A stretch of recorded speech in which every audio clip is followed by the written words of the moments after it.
The morning of the 8th of June 1989 loomed over Richmond, a port city in British Columbia, Canada, with the usual coolness of the season.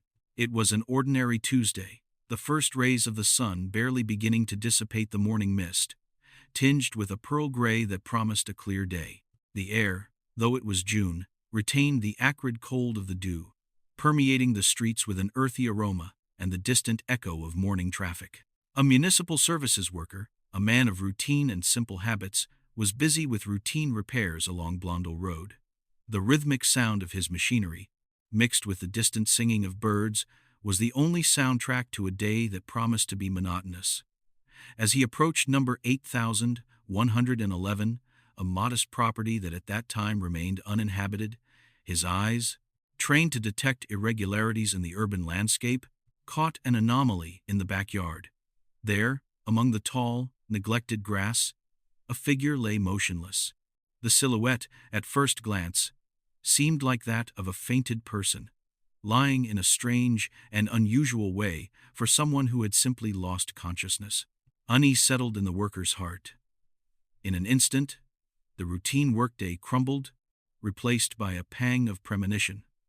Driven by a civic impulse, and perhaps by a macabre curiosity, the man approached cautiously. Every step on the wet grass felt heavy. The silence of the yard, broken only by the crunch of leaves under his boots, seemed deafening. As the distance shortened, the image became sharper, more horrifying. It was not a faint. It was not a drunk. It was a scene that screamed violence, a brutality that chilled the blood even in the morning coolness. The woman was motionless. Her bare feet, whitish and cold against the damp earth, were tied to her wrists with a thick, taut rope, forcing her legs into a grotesquely bent position. Her hands, for their part, were directed towards the hip area. In an unnatural contortion, a kind of human knot, the rope, of a rough and abrasive material, had deeply marked the skin, leaving a purplish furrow that evidenced the extreme pressure exerted. It was a pose that could not have been adopted naturally, a death trap in which the victim had become her own binding. But the horror did not end there. An additional detail, equally chilling, caught his attention. Around the woman's neck, a nylon stocking, of a dense black, was tightened with a ferocity that could only mean one thing: strangulation. His breath caught in his throat. The person, without a doubt, was a victim of a crime, and her state, her marble-like coldness, indicated that death had not been recent. The worker, with his pulse pounding in his temples and a knot of nausea in his stomach, understood the gravity of the situation. The rule was clear: do not touch, do not contaminate the scene. His only option was to immediately alert the authorities. With trembling hands, he dialed the emergency number. Within minutes, sirens tore through the morning silence, and several Royal Canadian Mounted Police patrols converged on the scene, their rotating lights casting ghostly flashes over the abandoned house and the silent yard. The confirmation was quick and grim. The woman was dead. Her body, inert and rigid, exhaled the cold of a life extinguished days ago, leaving an ethereal trace of her end in the morning quiet. The identification of the victim would not be long in coming, revealing a name sadly familiar to law enforcement. Cynthia Elizabeth Hack, known to her friends as Cindy, and later as Cindy James.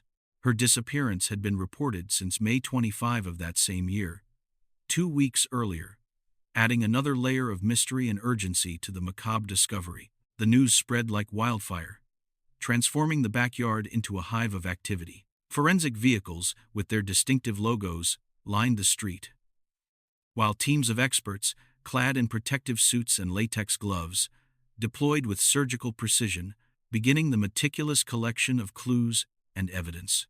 Every fragment, every fiber, every trace on the ground became a possible lead to the truth. The initial study of cadaveric fauna, the insects that had already begun their inexorable work, as well as body temperature and postmortem rigidity, allowed forensic experts to estimate that Cindy James had died around June 2. This meant that, from her disappearance on May 25 until the moment of her death, several days had passed, a crucial and, for the moment, completely unknown period of time. Where had Cindy been during that fateful week? What had happened to her in those days when the world searched for her unsuccessfully? Questions accumulated, immense and pressing, suspended in the stale air of the crime scene. What had led a petite woman, of pleasant appearance, with a solid education and an unimpeachable reputation, to end her days in such a brutal manner, abandoned in the backyard of a deserted house on a lonely street in Richmond? And why was her name so recurrent in police files? The story of Cindy James, or Cynthia Elizabeth Hack, was already a puzzle of scattered and contradictory pieces, a narrative of fear and persecution that had escalated to this final and macabre point. This case was not just a crime. It was a media bomb about to explode. The fingers of the press and public opinion, eager for answers and culprits, pointed insistently and furiously at the authorities, questioning their inaction, their skepticism, their apparent inability to protect a citizen who, according to reports, had lived a personal hell for years. The tragedy of Cindy James would become a symbol, a painful reminder of the limits of justice and the disturbing ease with which a life can be dragged into the deepest darkness. Cynthia Elizabeth Hack, whose given name would resonate with a tragic echo in the years to come, came into the world in 1944. Her roots extended deeply into the soil of history. Her parents, Otto and Tilly Hack, both of Russian descent, had forged their home on Canadian soil, bringing with them the resilience and sobriety characteristic of their ancestors. Cindy was the fourth of 6 children, a large family by the standards of the time. Growing up in the post-war period, a time of reconstruction and deeply rooted traditional values, in the 42nds and 52nds, the idea of an extended family was seen as a pillar of society, a symbol of stability and future. The patriarch, Otto Hack, was an imposing and respected figure, a colonel in the Royal Canadian Air Force, a man who had served with distinction on the battlefields of the war. His presence at home was often sporadic, dictated by the rigors of military life. Cindy's childhood, and that of her siblings, was far from quiet and sedentary. Life was a constant movement, a pilgrimage from one military base to another. Sometimes, the father was transferred, and the family remained in their place of origin, awaiting his return. At other times, the entire family packed their lives into boxes and suitcases, following the colonel to new destinations, new barracks, and new temporary homes. Vancouver, Ottawa, Calgary. These cities became chapters of a nomadic existence, each leaving an ephemeral mark on the children's memory. This constant relocation, while expanding their geographical horizons, also generated a subtle lack of attention, a veil of transience that made it difficult to put down roots. There was no specific home in the traditional sense, but a succession of houses, each with its own temporary walls, its own ephemeral gardens. Despite this geographical instability, the Hack family, outwardly, remained within the canons of normality. Otto, the father, was a strict man, a characteristic not unusual for a military man of his rank and era. Physical punishments, applied with a firm hand, were not uncommon back then. In the 42nds and 52nds, corporal discipline was an accepted practice, not only in the domestic sphere, but even in schools, where teachers could administer corporal punishment for minor offenses. It was a social reality, a cultural norm that, although considered unacceptable today, was then part of the daily fabric. The mother, Tilly, was the anchor of the family, a tireless working woman who, in addition to her domestic responsibilities, managed the complexity of a military family's life, depending entirely on the father's income. This conferred upon Otto the maximum and undisputed authority in the home, a role that, according to records, he exercised without any negative references indicating him as an abusive man, but rather as a firm and, at times, implacable pillar of an ordinary family, shaped by military discipline. With the arrival of adulthood, Cynthia James, then still Cynthia Hack, made a decision that spoke volumes about her character and aspirations. Against the current of those who saw nursing as a secondary option, Cindy embraced it with an unwavering vocation. It was not a choice by default, but a genuine call to help, an inherent desire to serve others, to alleviate the suffering of others. This decision revealed a facet of her personality marked by empathy, a quality that would distinguish her throughout her life. Cindy's determination to study nursing in Vancouver coincided with another of her father's multiple military transfers, this time to a base in France. While the rest of her family embarked on the transatlantic journey, Cindy, with an incipient independence, decided to remain in Canada to pursue her dream. In the classrooms and hallways of the nursing school, she quickly stood out as a brilliant student. Her intelligence was notorious, her dedication unwavering, and her physical appearance, pleasant and gentle, complemented her hardworking nature. She was a meticulous woman, with an innate ability to assimilate complex knowledge and apply it with skill. During this training period, despite the distance, she maintained constant and affectionate contact with her family, through phone calls that crossed oceans and handwritten letters, consolidating the bonds that united her to her own. It was perhaps because of this same dedication to her studies and her family that her announcement in 1966, at the age of just 21, took everyone by surprise. Cindy was going to get married. Youth was not an impediment at that time, where marriages at early ages were the norm. However, the details of her choice raised some eyebrows, generating a series of dissonances in the apparent harmony of her life. The fiancé was Dr. Roy Macpeace, a psychiatrist whom she had met a year earlier at the hospital where both worked. Their relationship had blossomed quickly, and the doctor had proposed marriage to her. Nevertheless, the union came with a couple of inconveniences that did not go unnoticed by the Hack family. First, the significant age difference.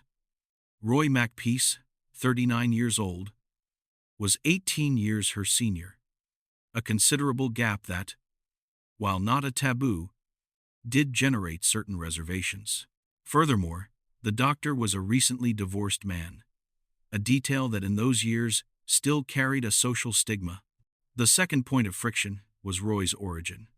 He was a South African immigrant, a detail that, combined with certain difficulties in obtaining his license as a psychiatrist in Canada, forced him to work as a general practitioner, a professional degree inferior to what he held in his country of origin. Despite these silent objections, Cindy's family, seeing her determination, did not object. She was of age, and her happiness seemed to be at stake. The relationship between Cindy and Roy, in the eyes of observers, seemed cordial, even tender, marked by gentleness and mutual respect. Cindy's natural charm and innate kindness were evident, and easily explained Roy's deep infatuation with her. What was more enigmatic, even for those who knew her well, was the reason for Cindy's choice, the spark that had driven her to accept a union with so many complicated nuances. Shortly after the marriage, Cindy completed her studies and obtained her nursing degree, immediately beginning her work at Vancouver General Hospital, where she would specialize in pediatric nursing. Her performance was impeccable, her evaluations outstanding. She stood out for her tireless work ethic, her mental agility to understand complex concepts, and her meticulous attention to young patients and their families. Testimonies from her superiors and from the relatives of the sick children themselves did not spare praise, recommending Nurse Cindy for her warmth and efficiency. Cindy found deep satisfaction in her work, returning home with a comforted soul, a balm for the soul. Despite the age disparity, people close to the couple reported no anomalies or signs of discord. They lived in a small house, a refuge of apparent normality and well-being. The idyll, or at least its facade, would last for 16 long years. However, by 1982, the structure of their marriage cracked, culminating in a divorce. Cindy, now 38 years old, embarked on a new chapter of her life, moving into her own house, a space of solitude and reflection. There was no offspring from her union with Roy, which, to some extent, simplified the logistics of the separation. But what was truly curious, even disconcerting for many, was the nature of their post-divorce relationship. Unlike so many couples who, after a breakup, opt for absolute distancing, Cindy and Roy continued to frequent each other. They were seen together at dinners with mutual friends, sharing laughs and anecdotes, maintaining a cordiality that blurred the lines of their separation. They even ventured to take vacations together, an atypical behavior that sowed confusion among their acquaintances. This pattern of interaction led most to believe that, despite their age, the relationship had remained on good terms, far from any conflict. It was for this reason that the statement Cindy would make at some later point, asserting that Roy had been a violent and abusive man during their marriage, met with widespread skepticism. People in her social circle, who had witnessed their apparent harmony, found no indication in their memories or perceptions to support such accusations. The small details of post-divorce cordiality, of friendly outings, of the shared trip became insurmountable walls to the credibility of her words. But this apparent normality, this public denial of a possible darkness, only added layers to the mystery that, 7 years later, would lead her to a dreadful end. What force, what event, what cruel twist of fate could have transformed the life of a successful nurse, an apparently stable woman surrounded by friends, into such an unusual and public tragedy? The path to the backyard of that abandoned house was yet to be revealed. A tortuous path of fear, paranoia, and brutality. The recovery of Cindy James's body from the solitary scene on Blondell Road gave way to the cold and objective dissection of forensic truth. The autopsy results yielded a chilling and definitive conclusion about the cause of her death: a lethal overdose. Her organism had been invaded by a devastating combination of barbiturates and morphine. Inside her stomach, experts found the remains of approximately 38 pills of various barbiturates, powerful controlled medications. The amount was overwhelming, calculated at least 10 times the lethal dose for a human being. It was, in essence, a self-imposed death sentence, or one imposed with calculated brutality. Added to this was an equally brutal concentration of morphine in her bloodstream, probably administered intravenously, judging by the speed with which it would have acted. While morphine alone would have caused an almost immediate collapse and incapacitation, experts could not precisely determine the exact time it would have taken for this massive dose to completely nullify her will and ability to move. The absence of a clear and traceable injection site, however, added an element of bewilderment to the equation. There were no obvious needle marks clearly indicating how and when the drug had been administered. This void of information greatly complicated the reconstruction of Cindy's last moments. Forensic entomological analysis, the study of insects present on and around the body, provided a crucial window into Cindy's immediate past. It was determined that her death had occurred around June 2, approximately 6 days before her body was discovered. This revelation intensified the mystery. From May 25, when she was reported missing, until June 2, Cindy had been somewhere, an uncertain period of time, a crucial span, in which her fate was sealed. Authorities, initially, and based on the evidence of the insects and the position of the body at the scene, concluded that Cindy had died at the same spot where she was found. An apparently logical conclusion, although, as would be seen later, profoundly erroneous and the subject of intense controversy. To widespread astonishment, and particularly for the press that followed the case with morbid avidity, the Royal Canadian Mounted Police proposed 2 possible scenarios for Cindy's death. The first hypothesis suggested a fatal accident occurring during narcotic consumption, or, in a more macabre variant, some kind of strange game or ritual that had gone catastrophically wrong. The second, and even more disturbing, was autolysis, that is, suicide. This official explanation, or at least the lack of a conclusion beyond self-infliction, immediately unleashed a torrent of public outrage. How was it possible that a police force with such a respected history could suggest that a woman found tied in such a brutally complex and harmful way had inflicted those injuries upon herself? The bindings, far from simple, were a self-imposed torture that defied logic. Cindy's fingers, in particular, were crossed and severely injured by the extreme tension of the rope that bound her feet to her wrists. Her skin, and part of the muscle tissue, torn by the intensity of the tie. Furthermore, the nylon stocking tightened around her neck also showed enormous pressure, with deep marks indicating severe strangulation. Could a person, under the effect of a lethal dose of drugs, and with her hands tied in such an intricate way, really inflict such wounds upon herself? The idea seemed to defy physics and human will, and the incredulity of Canadian society turned into a wave of fury, demanding answers beyond the comfortable yet unsatisfactory explanation of suicide or accident. The true prologue to this tragedy began to be written in September 1982, just 4 months after Cindy separated from Dr. Roy McPeace. What followed was a relentless siege, a gradual and systematic invasion of her peace of mind and private life, which Cindy attributed to a series of anonymous and disturbing phone calls. These were not simple pranks, they were targeted attacks designed to sow terror. The calls, which often occurred in the most vulnerable hours of the night or in the unsettling silence of the day, began with an obscene and sexual character.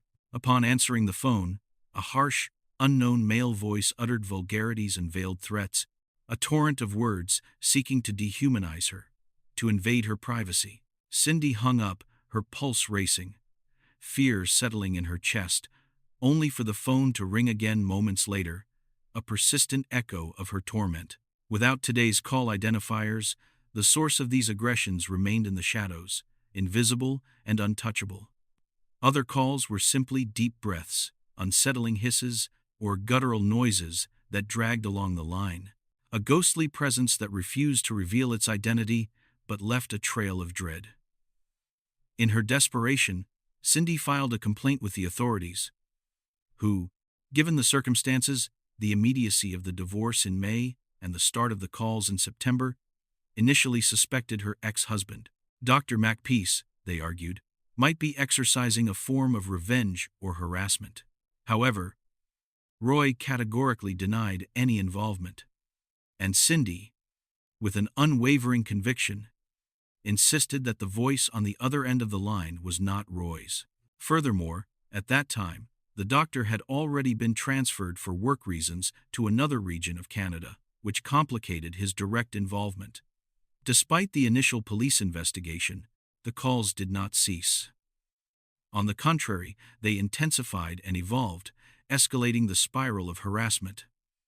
Letters soon appeared, anonymous missives, written with an ominous and personal tone. One of them, with words cut and pasted from magazines to avoid any calligraphic trace, read with terrifying crudeness, "I'm going to get you one night without you."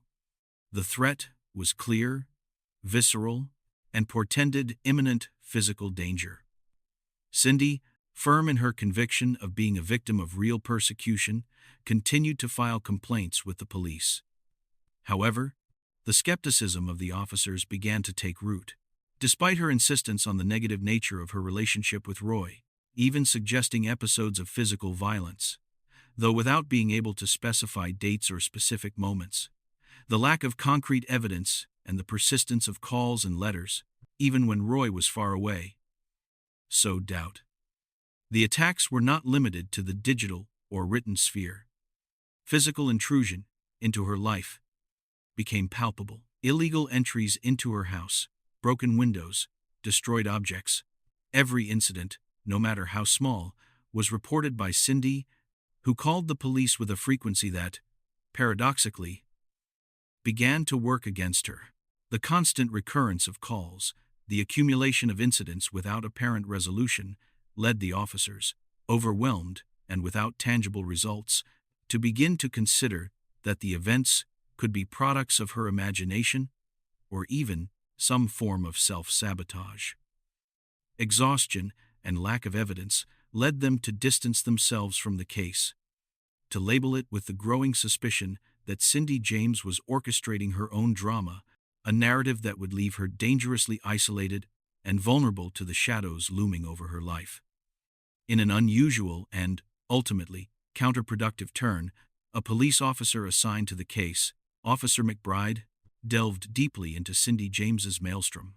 Convinced of the authenticity of her fears, McBride not only took charge of the investigation with uncommon fervor, But, in a desperate attempt to protect her and gather evidence, he moved into Cindy's house for a couple of weeks, living in the same atmosphere of terror she experienced. He was a direct witness to at least one or two of those disturbing calls: the sound of the anonymous voice, the ominous silence, the deep breathing on the other end of the line. His testimony, while corroborating Cindy's claims, was tragically compromised. McBride lost all credibility in the eyes of his superiors and the department when his professional relationship with Cindy transcended boundaries, transforming into a sentimental bond.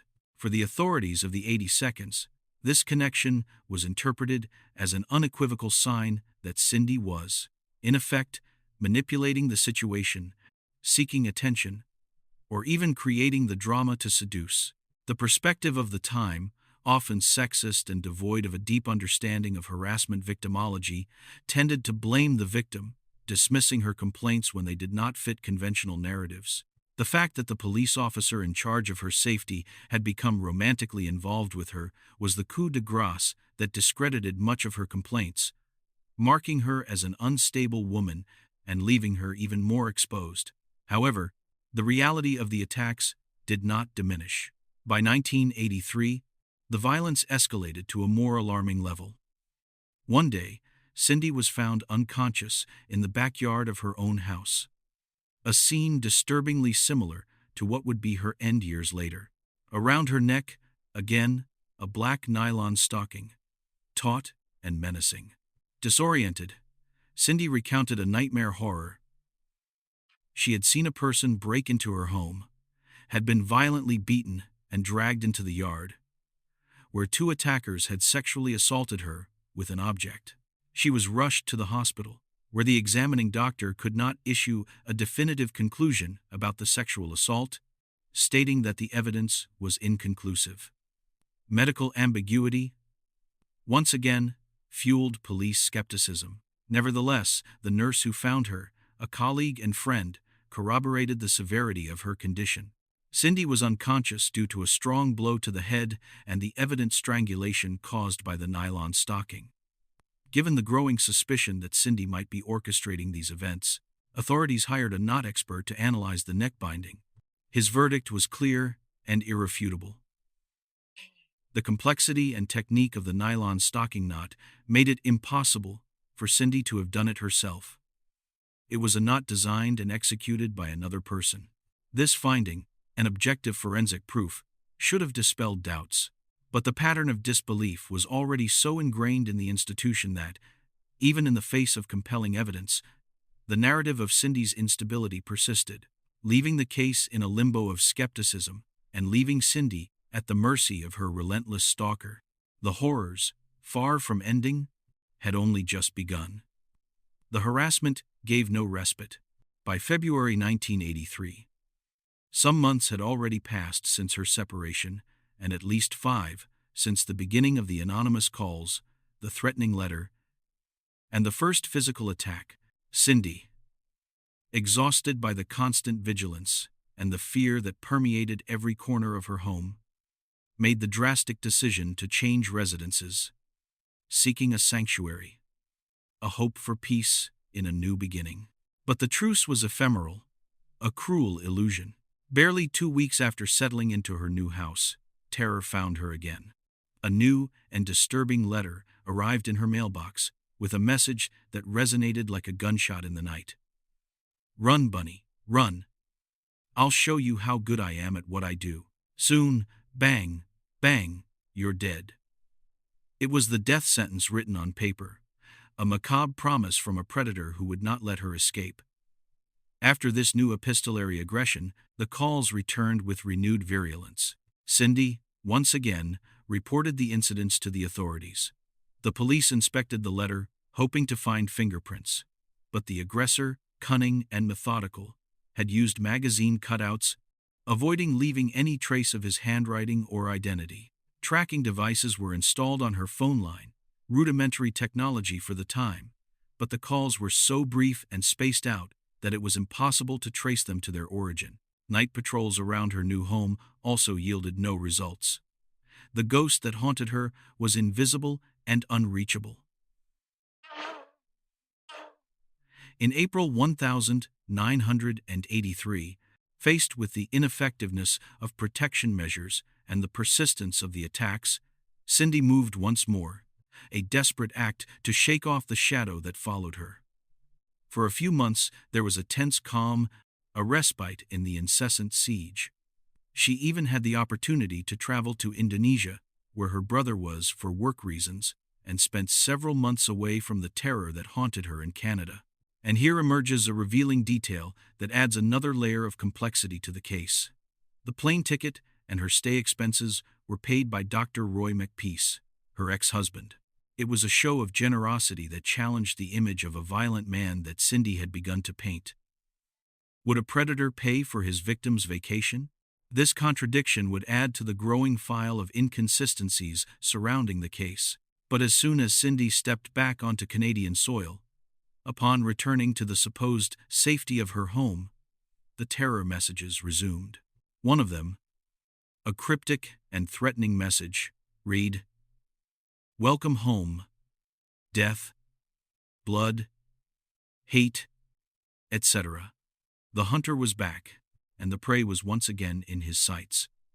Desperate at the ineffectiveness of the police, who had been investigating for over a year without results, Cindy made a momentous decision. She hired a private detective, Ozzy Caban. Caban, unlike the authorities, listened attentively with a professional empathy that Cindy had not found in a long time. He inspected the house, reviewed the police complaint files, every detail, every incident, every letter, every call, and his conclusion was unwavering. It was not a myth. It was not an invention. Someone, a real and malicious entity, was tormenting this woman. Caban installed security devices, automatic lamps that turned on with movement, a two-way radio for emergency communication, and a panic button that activated an alarm. They were rudimentary measures, but they represented a real attempt at protection. Caban, the detective, would become an unconditional ally of Cindy during the following years, convinced of the reality of her torment. But the harassment continued to intensify. By November 1983, things took an even more macabre turn. One afternoon, upon returning from work, Cindy found a gruesome scene in her backyard. 3 dead cats, hanged, dangling from ropes. She had no cats, only a small female dog. Some time later, her dog disappeared, only to return days later disoriented, soiled with its own excrement, traumatized. These acts, laden with sinister symbolism, were an unequivocal message of cruelty and control. The predator was getting closer, leaving signs of his presence, of his power. The next attack, in January 1984, was the most violent to date. Caban received an alarm call by radio from Cindy. The sound of interference and background noise indicated a struggle. Without hesitation, the detective took his weapon and ran towards the house. Upon arrival, he found her lying on the floor, unconscious. This time, the aggression had been brutal. In the palm of her hand, a note had been pinned to the ground with a knife, piercing Cindy's flesh.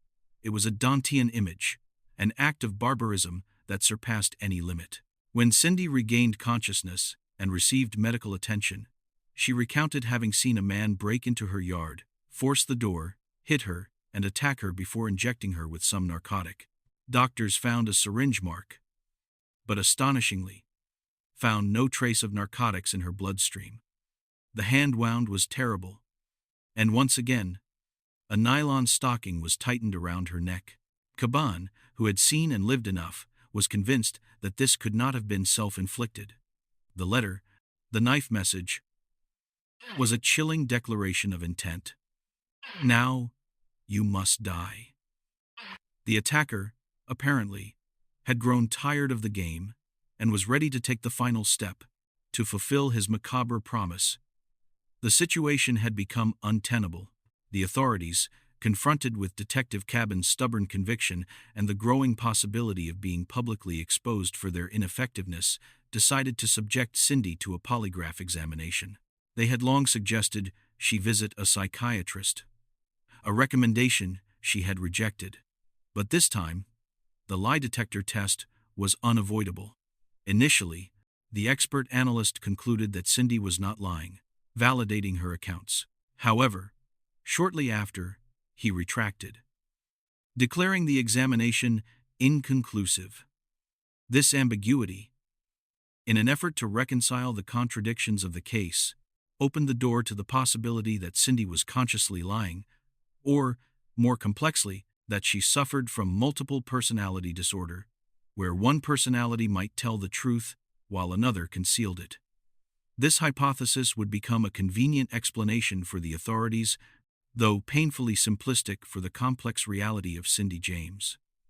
The years that followed, 1985 and 1986, became a period of incessant struggle for Cindy, an exhausting battle against her attackers and against the incredulity of the authorities.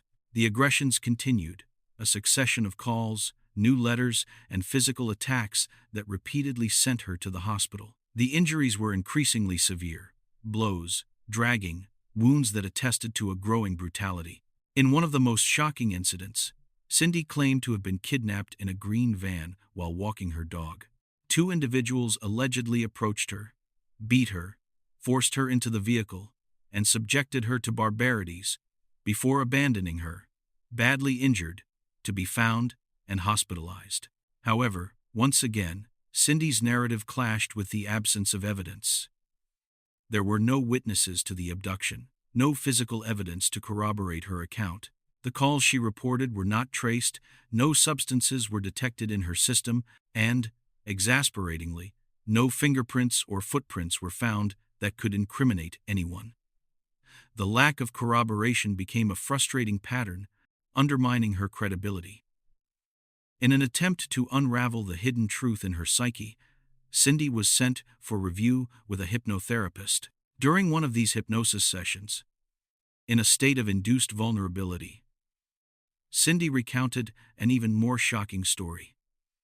She claimed to have witnessed her ex-husband, Roy, murder two people. She described the scene with chilling detail: a vacation in a lakeside cabin, Roy's confrontation with another couple, his unleashed anger, and the brutality of the murders, leaving her trembling with fear, a traumatized spectator.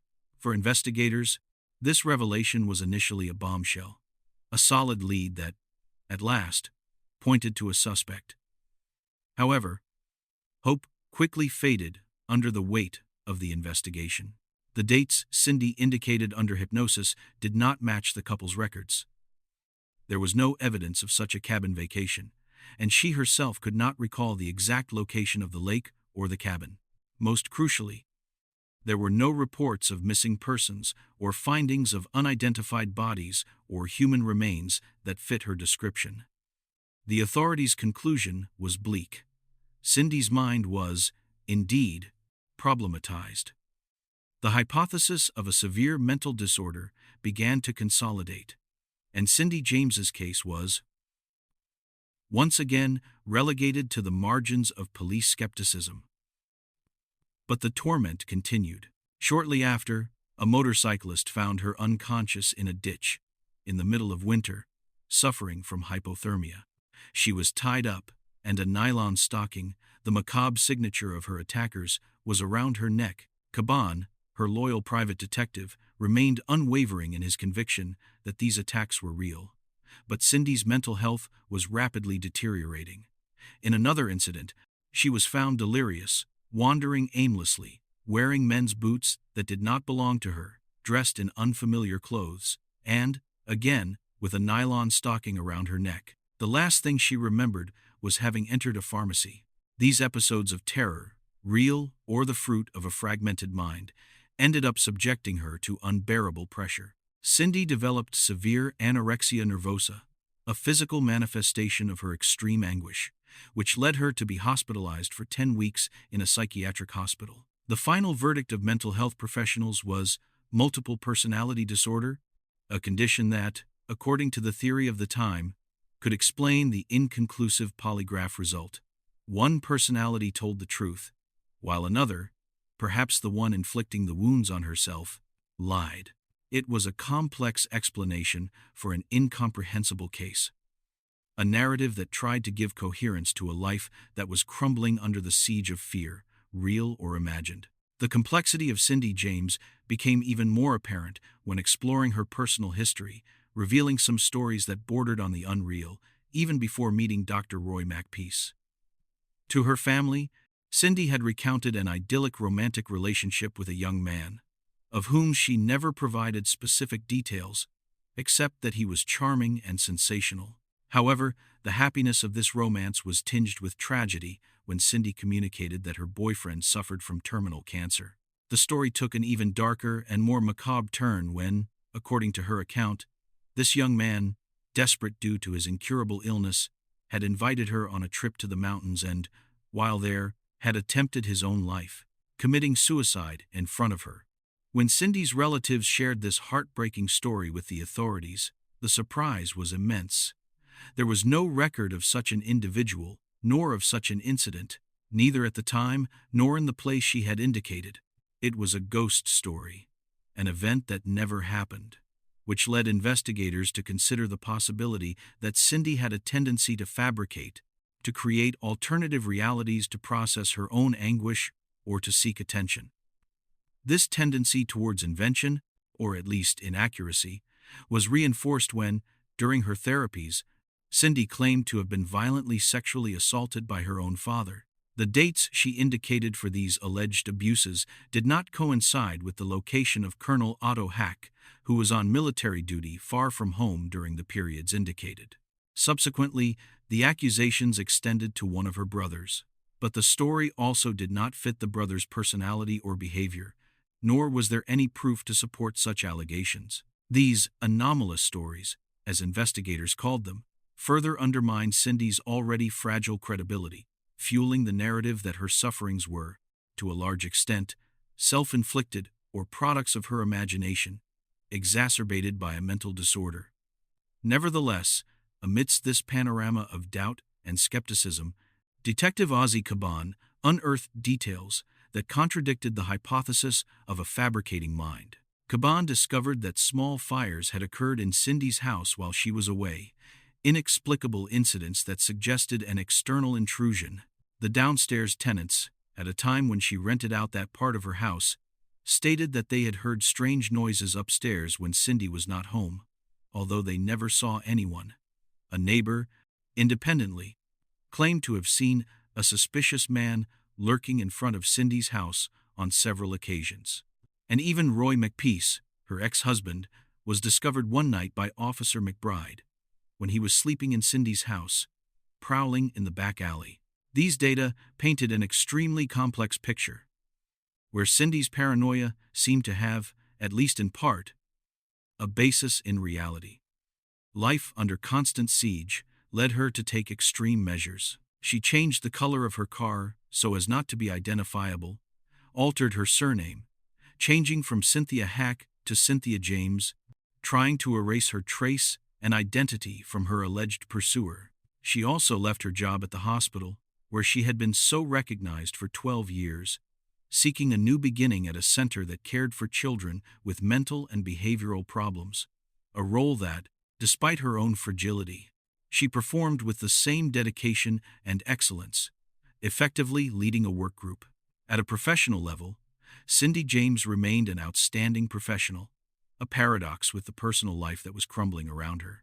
The constant harassment and fear had dragged her into episodes of anorexia nervosa and profound depression. Friends and family took turns accompanying her so as not to leave her alone, and it was during these periods of living with loved ones that the threatening calls also reached their homes and her workplace, demonstrating that the stalker was not limited to her residence. However, each time Cindy reported a new incident, the authorities' response was increasingly colder, more skeptical. The widespread idea was that her accounts were fabrications, or worse, situations created by herself. But Caban stood firm, presenting witnesses and experts who maintained that no, Cindy was a real person, who had developed a psychopathology as a direct consequence of the incessant pressure and terror. There were incidents that Caban could not explain as self-inflicted. The day someone carefully cut her window glass with a professional cutter, opened the door, and she was beaten inside her house. Or the day the downstairs tenants heard noises of objects breaking upstairs, saw a man flee running, and, upon going out, Cindy had disappeared. There was a witness who could describe the mysterious man, and his description did not match Roy Mackpeace's at all. It was, without a doubt, someone else, a real and unknown aggressor. Other attacks continued. Letters and more letters appeared, but the police were exasperated. By 1989, Cindy James's case had consumed around 1.5 million Canadian dollars in resources: guards, investigations, call tracing, experts, patrols. Many of the calls Cindy reported remained impossible to trace. However, 2 recorded calls directed to Roy Mackpeace, the ex-husband, were recovered. They were from a male voice that, evidently, was not Cindy. The police briefly considered Mackpeace as the possible attacker, but he, through his lawyer, provided recordings that exonerated him. It was a case that defied any simple explanation, a mystery of epic proportions. The calls, the threats, the attacks, Cindy's persistence in reporting them, continued until that fateful the 25th of May, 1989, the day she disappeared without a trace. On the 25th of May, 1989, the day of Cindy's disappearance, it had been planned as a celebration. Cindy maintained a close and affectionate relationship with a couple of friends whose wife was her work colleague. They had agreed to meet at Cindy's house to celebrate the family's son's birthday, an event she genuinely looked forward to. Before the celebration, Cindy, with the cheerful spirit that characterized her in her calm moments, went to the bank to deposit her payroll check, a mundane act that today stands as one of her last visible traces. From there, she went to the supermarket, where she bought provisions and a cake for the party. The employees who served her at the supermarket testified that she was in good spirits, happy, oblivious to the shadow looming over her. When the agreed time for the party arrived, the couple of friends went to Cindy's house, but found it plunged in darkness, the lights off, the door closed. The downstairs neighbor, a man who worked as an insurance salesman and with whom Cindy had a cordial relationship because he had sold her a policy, stated that she had not returned. Her car was not in the parking lot, and the house remained in sepulchral silence. The friends, overcome by growing unease, immediately called the police. This behavior was not typical of Cindy. Her enthusiasm for social gatherings, her usual punctuality, made her absence an alarming anomaly. The police began the search, and it wasn't long before they located Cindy's car. It was parked in the parking lot of the same supermarket where she had made her last purchases. Inside, intact, were the shopping bags, with groceries for dinner, a silent testimony to her frustrated plans. But Cindy was not there. The scene around the car was a canvas of disorder and contained violence. Some drops of blood, dark red and coagulated, splattered the driver's door. Underneath the vehicle, Cindy's purse had been thrown, and her belongings, identifications, wallet, cards, were scattered on the ground, a dispersion that suggested a struggle, a violent scuffle. However, despite these unequivocal signs of an incident, there was no trace of Cindy. A tracking dog was brought in, an expert in following human scent, but to the astonishment of investigators, the animal could not locate any trace, any smell. This detail was unsettling. If a person walks away, generally, they leave an olfactory trace. This lack of trace had already occurred before, in one of the multiple investigations at Cindy's house, when a tracking dog also could not detect the scent of a possible attacker. The absence of a trace confirmed what the disorder suggested. She did not leave voluntarily, she was taken. Finally, a large-scale search warrant was issued. Cindy had to be somewhere, but they did not find her alive. Her body, as we know, appeared dead on June 8. The news of her discovery devastated Ozzy Caban, the private detective. He, the only one who had always believed in her story, in the reality of her attackers, was desolate. The worst offense, however, came with the initial conclusion of the autopsy and the authorities. Cindy had died due to an accident during a supposed trick, intended to pressure the police or attract attention, a kind of macabre game of self-binding and self-drug use that had gone wrong. A hand that had slipped on the boundary between farce and fatality. Or, failing that it had been a fatal decision, a suicide. Caban, upon examining the scene where Cindy's body had been discovered, found this explanation deeply unsatisfactory and, in fact, implausible. The place was visible, an area where pedestrians passed, and it was unlikely that a body would have remained hidden for days without being detected. The authorities, however, insisted that that was the place of her death. But Caban did not give up. When he requested permission to examine the body closely, he made an even more horrifying and revealing discovery. Cindy's body showed livor mortis, the reddish or purplish discoloration that appears on a corpse's skin due to the accumulation of blood in the lowest parts of the body due to gravity once circulation stops. The problem was crucial. The body had been found lying on its right side, but the livor mortis was predominantly on the left side. This was irrefutable evidence that the body had been moved post-mortem. Cindy had not died on Blondell Road. She had been murdered elsewhere, and her body had been moved and placed there. The police's reaction to this compelling forensic evidence was weak and defensive. "We believe someone moved it to check it. And that's it." They clung to an implausible explanation, ignoring the obvious implication of a murderer trying to hide the truth. Already furious at the perception of police inaction, erupted. The controversy led to a comprehensive investigation being opened in 1990, an attempt to calm popular outcry and shed light on Cindy James's dark case. More than 80 witnesses were called to testify during 40 days of intense deliberations. All kinds of experts were cited, including the knot man, the rope specialist who had analyzed Cindy's bindings. He was asked, before a panel of experts, if it was possible for a person to have performed the intricate binding that Cindy's body presented. And to the surprise of many, he not only opined that it was possible, but demonstrated how it could be achieved in just 3 minutes. Self-entangling in such a way that the final result was visually identical to Cindy's. This was a devastating blow to the theory of an external attacker, a powerful argument for those who believed in suicide or accident. However, the scales of truth tipped again when a medical toxicology expert presented his testimony. The amount of barbiturates and morphine found in Cindy's body would have completely incapacitated her within minutes, leaving her unable to execute such a complex self-binding. The paradox was irrefutable. How could she have done it alone, if the drugs would have paralyzed her almost immediately? The question hanging in the air was now even more unsettling. Had someone helped her? But if so, who? There were no witnesses, no direct evidence, only a network of anomalies and contradictions. The final conclusion of that investigation, after months of testimonies and analyses, was a sentence of frustration and uncertainty. An unknown event.